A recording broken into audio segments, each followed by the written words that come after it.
A very good day to Dr. Hasmizam. So today I'll be presenting my individual assignment for Petrochemistry CHM4563.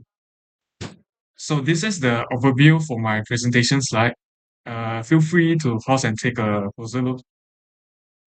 So before I start with my presentation, I would like to introduce myself. My name is Lim Wyland. My number metric is S70917. My course is Sarjana Muda Science Kimia, and the subject I'm presenting is Petrochemistry CHM4563, and my lecturer's name is Dr. Muhammad Hasmizam Zali. First of all, what is petroleum?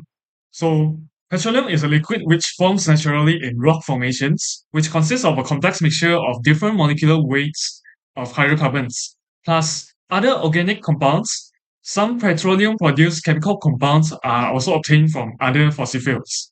So, the word petroleum is translated to raw oil that derives from the Greek word petra and oleum from the Latin word. So, when it combines together, it becomes petroleum. When it is drilled from the ground in the liquid form in the first place, it is actually called crude oil instead of petroleum. Humans have known about crude oil's existence for 4,000 years ago. However, the first time crude oil was found from the ground was actually around 2,500 years ago. So, the world's first crude oil was drilled in Pennsylvania, USA in the year of 1859. So now we're going to talk about the formation process of petroleum. So petroleum is primarily formed from the remaining of dead bodies of plants and also marine life animals. So when they die, the dead bodies will sink and settle on the seabed. And after millions of years, these dead wildlife bodies will decompose and got mixed with sand and silt.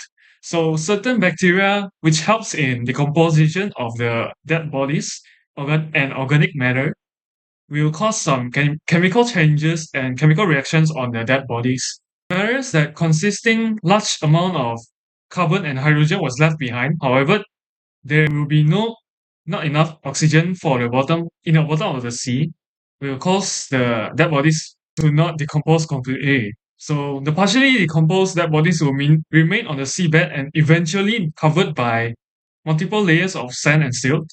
And this burying will take millions of years, and finally, due to high temperature and pressure, the organic matter or the remaining dead bodies, will decompose completely and form oil.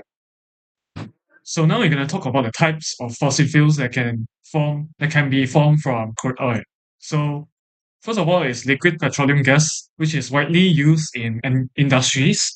So after that is diesel and petrol, which is widely used for engines in vehicles or even motorcycles.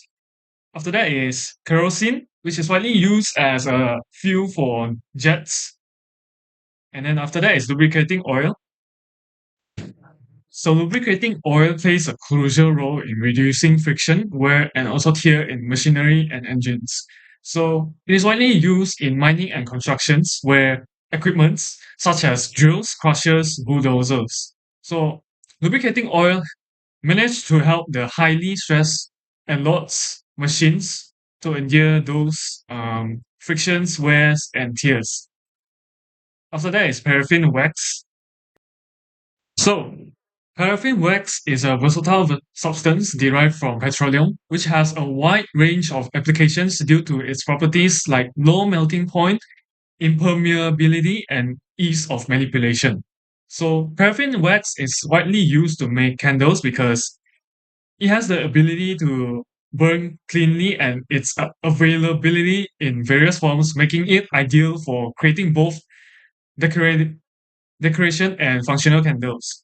Other than that, it is also used to make cosmetics because such as lotions, lipsticks, and balms for its emollient properties, where it helps to moisturize and protects the skin. Last but not least is medical applications, where paraffin wax is widely used in therapeutic treatments such as paraffin bath for arthritis relief. It is also employed in making certain medical casts and also in preserving biological specimens. So lastly is bitumen. Bitumen, which is also known as asphalt, is a versatile material used in a variety of applications.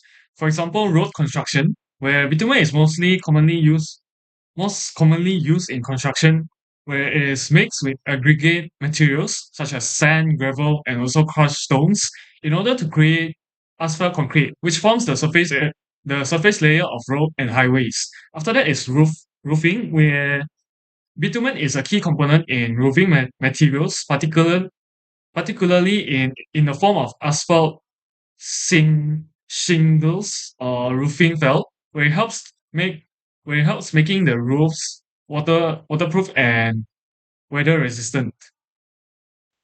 So now we're gonna talk about petroleum refinery. So petroleum is a mixture of many substances such as gas, petrol, diesel, kerosene, lubricating oil, paraffin wax, and others, etc. As these constituents serve different purpose, it is important to separate them in different portions. Refining the crude oil. This process of separation of various constituents of petroleum is called petroleum refining. So this is done in oil refineries in a three-step process. So the first step is the separation where the crude oil is separated into various components throughout the distillation process. So the heavier constituents will remain settled at the bottom of the constituent, whereas the light constituent will rise as vapor or remaining liquid. So after that, the second process is the constituent which are still quite heavy are converted into gasolines, or and also diesel. So the next step will be conversion. This will the conversion will have certain impurities. So the last step will be the treating of the impurities to obtain the highly pure forms of various natural gases products as well. So in conclusion, we can conclude that petroleum has been a fundamental part of our modern lives, from the fuel that powers our cars and also heat our houses to the countless everyday products we often take for granted, such as plastics, synthetic fabrics, and also others. So it is the engine behind much of our industry process and daily economic activities during innovations and allowing many convenience of things that we enjoy today. So pretty much that's all from my presentation. Thank you.